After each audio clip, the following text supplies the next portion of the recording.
चोरी कर तो डोले श्याम मुते सूधो न बोले।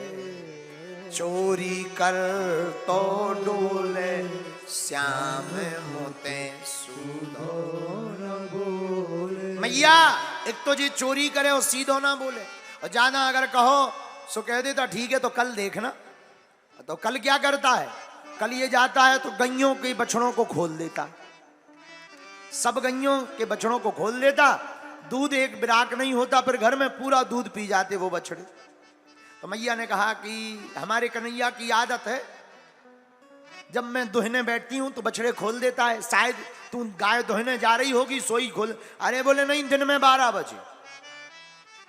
अब 12 बजे कौन खोलता है? अब बोले अगर कुछ बोलो तो कहता ठीक है कल और बताएं। चोरी कर तो डोले श्याम मुते सूधो न बोले। अब लगी शिकायत करने। फिर हुआ क्या? एक गोपी ने ज्यादा शिकायत करी, भगवान ने इशारों करके बोली गोपी कल को नहीं हो तो तुम्हारे घर पे। लेकिन वह गोपी भी जबलपुर की बड़ी चतुर थी नहीं, पर विनोद की बात, वो गोपी भी बड़ी चतुर। उसने क्या किया? उसने जिस छींके के ऊपर मक्खन रखा था मटकी पे, उसी के नीचे पलंग बिछा लिया। उस छींके के ऊपर एक घंटिया लगा ली और उस मटकी के ऊपर पानी से भरी हुई एक थाली रख दी। भगवान आएंगे, चोरी से आएंगे, नसेनी लगाएंगे, चढ़ेंगे, छींके को पकड़ेंगे, घंटी बजेगी, हमारी नींद खुल जाएगी और चोरी करते भगवान पकड़े जाएंगे। पूरा व्यवस्था कर लिया। भगवान आए। आहा हा, भगवान भी कम लीलाधर नहीं है। भगवान धीरे धीरे आए। भगवान की नसेनी क्या है? भगवान की नसेनी क्या है? उनके गोप ग्वाल, श्री रामा, मधुमंगल, मनसुख, ये सब गोप ग्वाल एक दूसरे के ऊपर हो गए। सबसे ऊपर हमारे ठाकुर जी। अब भगवान ने देखो कि पानी की थाली रखी, सोई एक गोप ग्वाल को जमुना जी भेज दिया, जाओ भैया बढ़िया बढ़िया वहां से जमुना जी की रेती लेकर आओ। वो गोप ग्वाल भागा भागा गया, रेती लेकर के आया। जैसे ही रेती लेकर आया, सोई भगवान ने रेत को एक एक मुट्ठी पानी में डाला, पूरा पानी सूख गया। भगवान ने थाली को नीचे किया और घंटी से कहा सुनो, जब तक हम पाना लें बजियो ना। घंटी बोली जय महाराज, जो आज्ञा। अब भगवान ने बढ़िया माखन लिया, सोचा पहले ग्वाल वालों को खबा में, जो नीचे लगे थे भेजना शुरू किया। लेकिन सप्लाई में गड़बड़ हो गई। सप्लाई में ये गड़बड़ हुई कि ऊपर से तो बढ़िया सप्लाई चल रही थी, लेकिन सबसे नीचे लगे थे मधुमंगल, मधुमंगल के पहले लगे थे मनसुख। मनसुख पूरा खा जाए, मधुमंगल को दें ना। जैसे आजकल सरकारों की कई योजनाएं होती हैं, तो ऊपर से तो बढ़िया निधि आती है, लेकिन नीचे आने के पहले ही खप जाती है। बोलो सीताराम, बोलो सीताराम, जोर से बोलो। ऐसा होता है, बड़ी बड़ी निधियां चल रही हैं, बड़ी बड़ी योजनाएं चल रही हैं और खूब पैसा भी आता है, लेकिन धीरे धीरे जो सबसे नीचे वाले आदमी हैं उनके पास आवे के पहले ही पूरा डकार जा। ऐसे ही हुआ भगवान के इन गोप ग्वालों के साथ में, सब खा गए मनसुख। मधुमंगल ने भी सोचा कि जब हमें कुछ मिल ही नहीं रहा तो वजन क्यों ढोएं। बोले लटके रहो तुम सब। अब आप विचार करो कि सब लोग एक दूसरे के ऊपर हों और नीचे बारों खिसक जाए, क्या हाल होगा।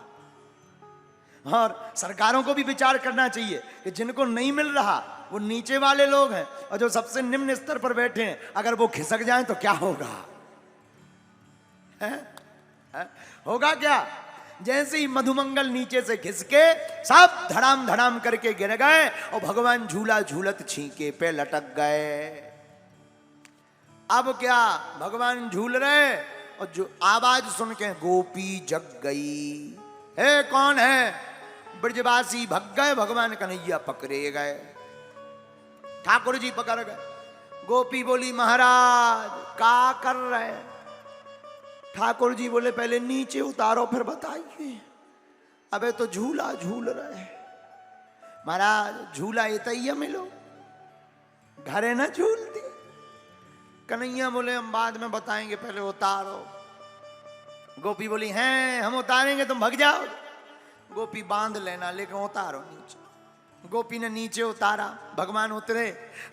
उतर करके गोपी ने कहा आप भग ना जाओ, चोरी करते पकड़ लिया, अब तो माता जी के पास ले जाएंगे, जसोदा मैया के पास। रस्सी लेने गई, रस्सी से भगवान को बांधा, लेकिन धन्य है ठाकुर जी की लीला, ठाकुर जी ने रस्सी से बंधे ही नहीं, हमेशा 4-5-3 अंगुल रस्सी कम पड़ जाए।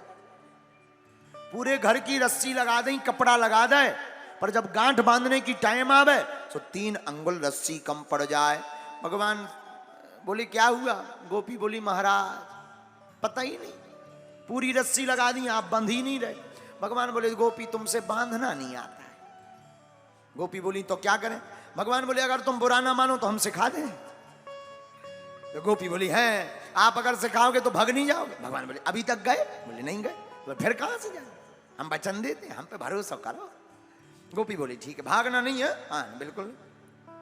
अब भगवान को खोला, भगवान बोले गोपी अब तुम लेटो पलंग पे, अब हम बता रहे कैसे बांधना चाहिए।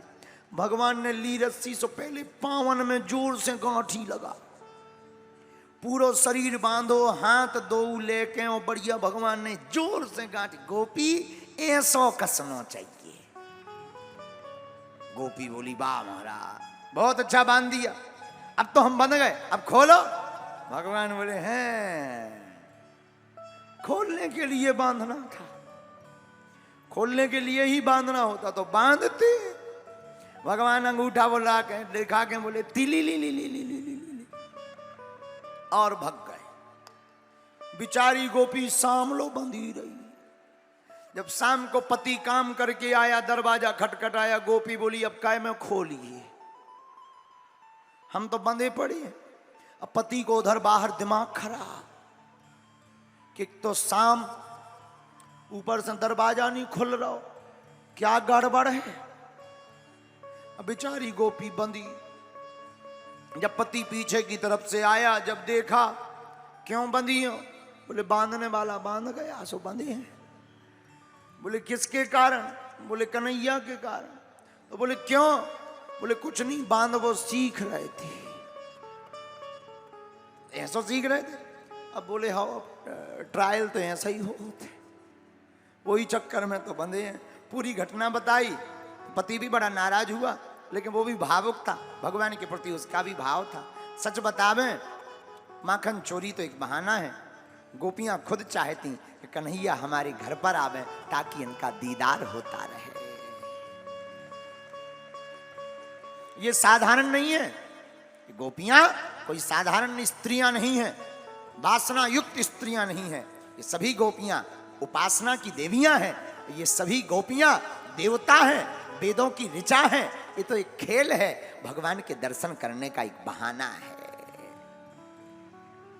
आहा भगवान ने लीला की, गोपियों पर भगवान कृपा करते। गोपियां बड़ा भगवान से प्रेम करते हैं।